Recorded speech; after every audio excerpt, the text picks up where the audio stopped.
It was a strange phenomenon watching new Clone Wars content. Yes, we got a new round of show last year, but that felt like an ode to the fans and the conclusion to a big galaxy-spanning story, rather than a rejuvenation of a fan-favourite show. Now you may have clicked onto this because you thought this video would be me shitting on yet another Disney decision, but for all intents and purposes, I think the inhibitor chips are a genuinely interesting idea, and in all honesty makes a bit more logical sense in the grand scheme of things, or at least helps explain things away more simply without being too deep or dark. But while I do have my criticisms on it, I want to centre this video around how it is used in The Bad Batch, and why the way they used it makes the show worse off, and far less interesting than it could be. The inhibitor chips were introduced to explain how an entire army would turn on their superiors without question, which, is pretty logical.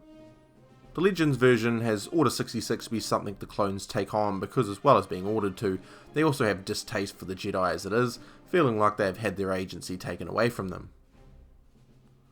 While I enjoy the Legends version better, it is a lot darker and leaves a lot of lingering thoughts and questions, but to be fair, so does the chip. All in all, I don't blame them for this change, but they still could do a bit more with it. The reason why I think the Clone Wars gets away with this is because the show is inherently about the humanity and individuality of the clone troopers, and the tragedy of the reality of their existence being that they actually don't have any. It's powerful stuff, and works great for the show it's in. Now I did talk about this in my contribution to the Star Wars Defined playlist, so go and check that out if you want to see more. My issue with it isn't that it takes agency away from the clones, but that it detracts from one of the overarching themes of the prequels in the failure of the Jedi and how they have become the thing they swore to destroy. The irony, the hypocrisy of the Jedi Order, if you will. To be completely fair, the prequels don't nail the execution of this at all, but the Clone Wars actually tries to amend this, particularly surrounding Anakin's slow departure from the ways of the Jedi. The final few episodes of the show work excellently in context within itself, but in relation to the greater Star Wars universe, distorts any deeper meaning or reflection from the Jedi about their ways. Their exile just turns into a cut and dry hiding away from the bad guys. It's a shame, because this franchise attempts to finally answer this in The Last Jedi, but that entire trilogy is such a mess thematically that most of the themes I like essentially no longer exist in the canon anymore. Going into The Bad Batch, I was very curious as to how they would deal with the chips, as they had the opportunity to make this whole situation be a bit deeper. But yeah, nah, unfortunately they did the bare minimum. Again. I've hated the recent trend, particularly with Disney canon, of the bad guys turning good, but doing that story, really badly.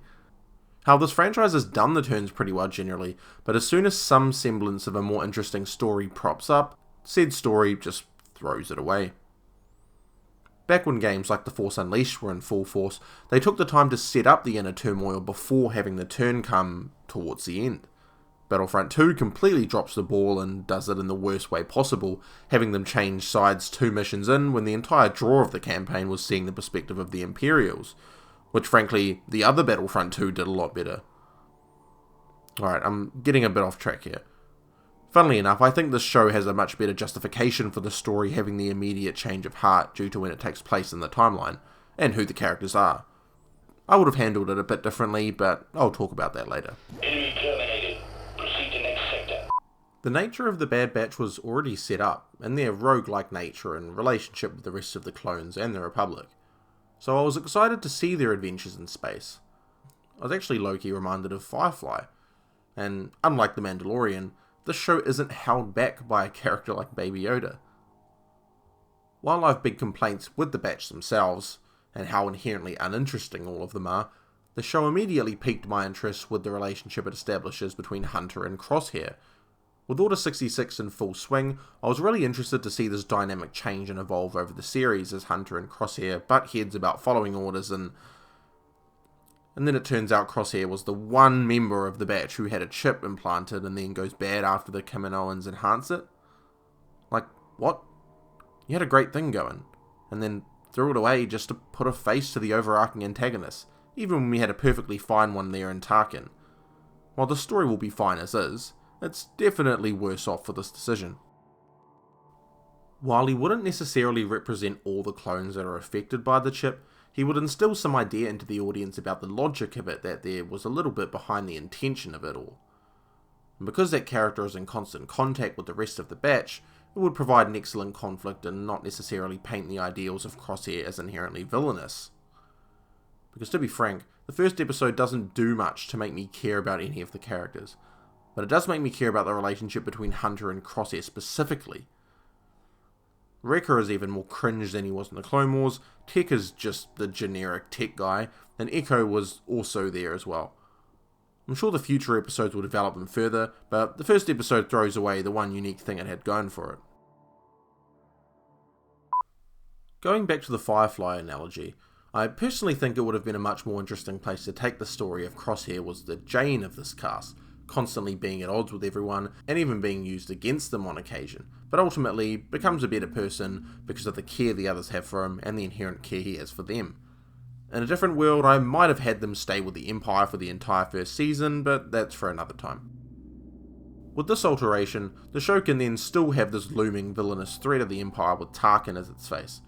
Or if it still wants to have that physical antagonist, create a new one who is maybe a better version of what the Bad Batch is.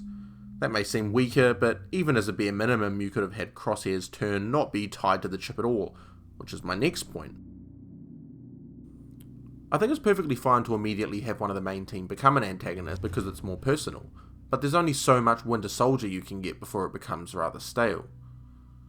As a rule of thumb, it's incredibly more interesting when the antagonist has agency, and in a story like this, I think it will be more interesting to explore why someone might follow orders without being forced to, and the inherent drama related to that, because frankly, unlike real life, we don't have any brain chips to blame. As a general storytelling principle, your characters should always have agency, and conflict, which while the show has, is a lot tamer than its true potential. And that's talking about both protagonists and antagonists, because while Crosshair is a good antagonist, isn't it significantly more interesting if he is antagonizing on his own accord?